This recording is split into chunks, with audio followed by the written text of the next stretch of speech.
Marian Hossa, one of the most respected citizens in the National Hockey League. All class, all the time. Anisimov, his pass across ice makes its way through to Hossa for the shot is gone!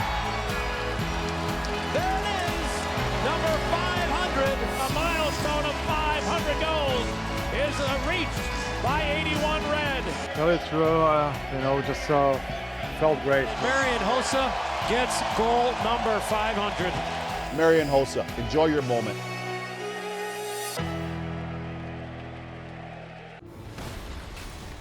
Last week, the Hockey Hall of Fame announced 6 new names making up the class of 2020, and 3-time Stanley Cup champ Marian Hossa is one of those names. Congrats being sent out by his former club and many in the hockey online Twitter sphere. And Marian Hossa, nice enough to join us right now from his home overseas.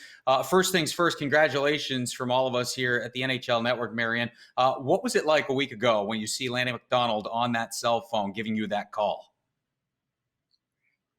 Thank you, guys. I really appreciate it. And it was amazing. I was obviously, I love to say I was waiting for this phone call, and it was amazing when I saw the Toronto number on my phone, and I got my heartbeat start, beating a little bit faster, obviously. And Lanny McDonald told me if I knew why he's calling me, and I said I have a guess, but I like to hear it from him. And he started laughing, and he said, "Well, I got great news for you." And one of those phone calls you will never forget in your life.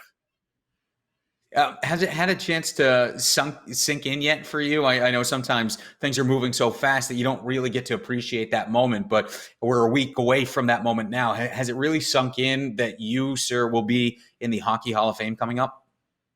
I mean, not yet. It's amazing what happened in a short period of time. Over the weekend, I had a little celebration with my friends and family.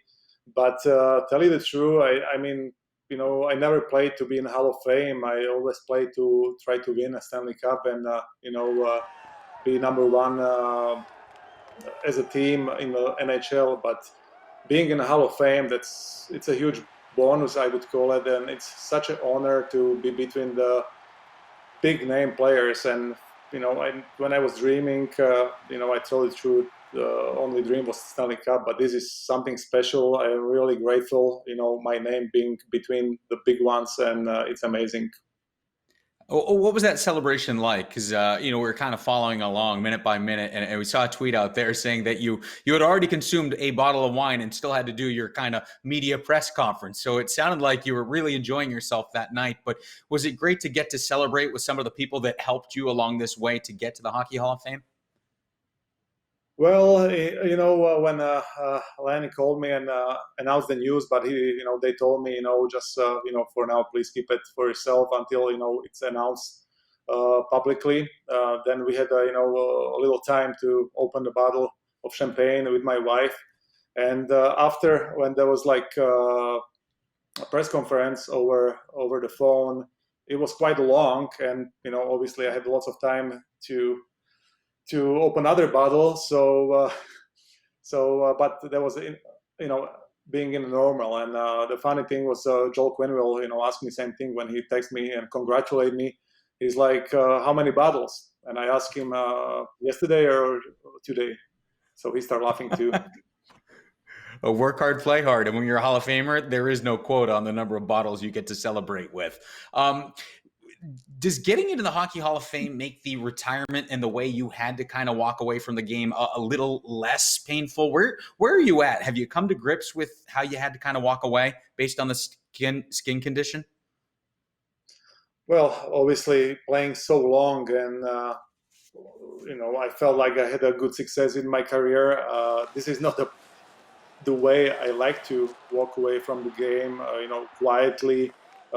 Because the skin condition, and definitely it's something I like to do differently, but the reality is how it is. And I had to stop playing because the skin condition was really bad. That was affecting me, not just hockey wise, but my life also away from the hockey. And I really had to make a decision. And even when I was talking to the specialist where National Hockey League sent me, to talk to independent doctor in Minnesota, in Mayo Clinic, and he said, "You're doing the right thing," because obviously he read the report over those few years.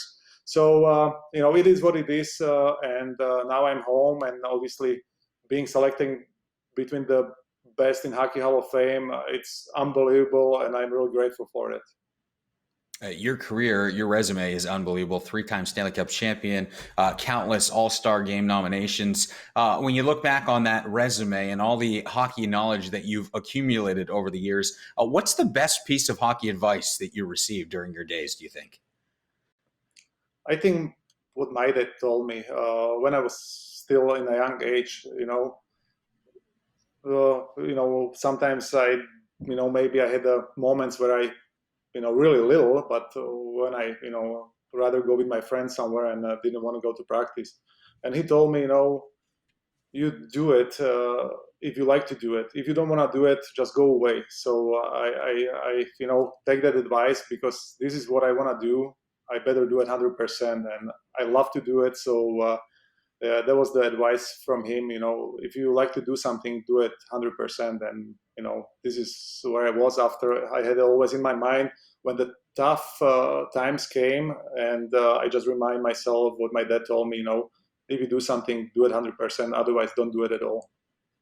Well said. So you certainly gave 100% to your hockey career. What has life after hockey been like for you in these few years into retirement? And what do you see yourself in the next couple of years? Do you want to get back into the game in some capacity? What's life like for you coming up? Well, totally different. Obviously, the best thing is I'm spending so much time with my family, which when I was playing, I was spending lots of times on the road and playing hockey games, and such a big difference. And we wake up in the morning and you making the plans for yourself on your own, which it's totally different than before. The team basically told you where to be certain times, where's the games, flights, buses. So it's totally different right now, and I'm learning, there is actually a life after hockey where you can enjoy it also. And, definitely it is way easier to live a life after hockey when you play so long. If this eczema would get me early in my career, that would be devastating for me, and I would definitely, struggle way more with the life after hockey. Well, you certainly earned an enjoyable life after hockey, because you certainly put in the time during it. 3-time Stanley Cup champion and future Hall of Famer coming up in the next couple of months. Marian, thanks so much for taking the time. Good luck in whatever it is you choose to do in life after hockey. Thank you.